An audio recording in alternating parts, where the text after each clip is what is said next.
and your narrative. Now, the narrative is the story behind your event, the reason why your audience will want to attend your event rather than the other events where the same speakers and the bands will be attending.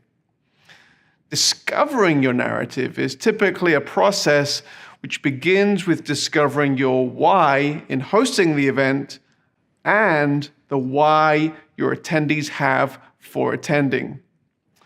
Now, following tried and trusted methods of storytelling and communicating your narrative is helpful for both in-person and for online events. Thinking of your potential attendees as the hero of the story that you are inviting them into, and with you as the trusted guide, is ultimately helpful to all parties and the vision which you would like to invite the attendees into. It may be that you're giving your audience a unique experience and opportunity to get involved in the most life-changing movement. And if that is true, you need to recognize and find ways to communicate that vision that involves your audience. This narrative must be communicated through your event brand guide and your written and video communication as you promote your event. Now, while this is true of all events, it is helpful not to miss this element when it comes to planning your online event, and consider the unique online methods to respond to this narrative. Determining your stage lineup. Who can communicate your goals most effectively in spoken, written, or musical form? Often the impetus, even the existence of an event, comes from the lineup of speakers, subject matter experts, influencers, and musical artists. While this may be the main hook to gather a big audience, the simple ability to gather an attractional stage lineup should not determine your event. The why and the narrative should always come first. Individuals or groups who present or perform from your stage need to serve that particular vision and narrative. And if this doesn't happen, there is a possibility that you, your audience, and your guest speaker will come away from this event feeling used, and this lack of cohesion almost never achieves the worthwhile purposes for which you started out. Now, when considering either a hybrid or a completely online event, it's important to consider the different mediums of communication you're employing. A stage in front of 50,000 people in an arena versus small screens in front of 1 million people are two entirely different mediums.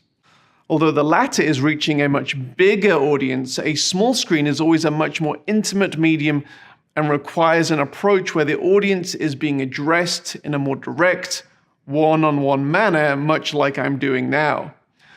When considering your lineup, also consider how you're going to communicate to both audiences most effectively, and consider how your lineup is going to do this. Audience engagement is important in both mediums of communication. Now, it's clear to all of us that the world was taken by surprise by the COVID-19 pandemic. And the one question that we've received more than any others throughout this time is predicated on the longing to return to in-person events, but then people say how things will change in a post-COVID world with regard to online events. And our response has long been that we also long for the return to in-person events that we're seeing now. However, online events are not going away. Even before COVID, the online component of events was increasingly in demand, and the complexity was also increasing. So this is an area you shouldn't ignore for too much longer.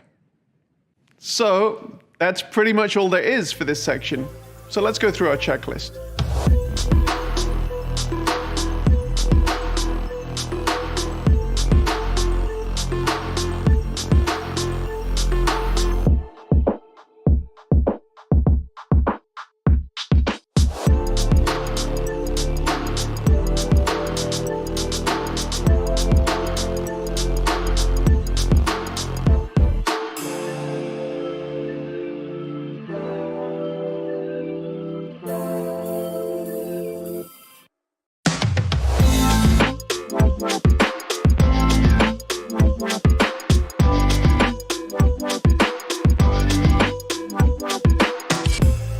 So, you figured out the reasons why you're doing your event.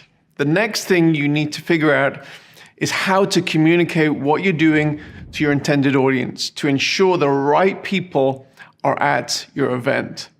Although this is a little bit of a simplistic take, the human dynamics of any event remain pretty consistent whether you're a nervous high schooler wanting to pull off the student event of the century, or gathering 80,000 into a football stadium, or hosting an online event of any size.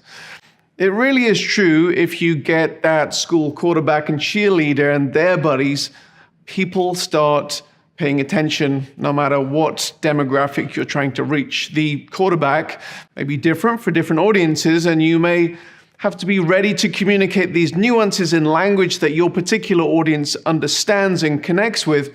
But outside of these communication differences, other dynamics are actually often the same. The bottom line is that getting people to an event typically revolves around a number of rather similar factors. So let's consider the reasons why people register, buy tickets, and eventually attend an event. And these things are things that you need to consider in your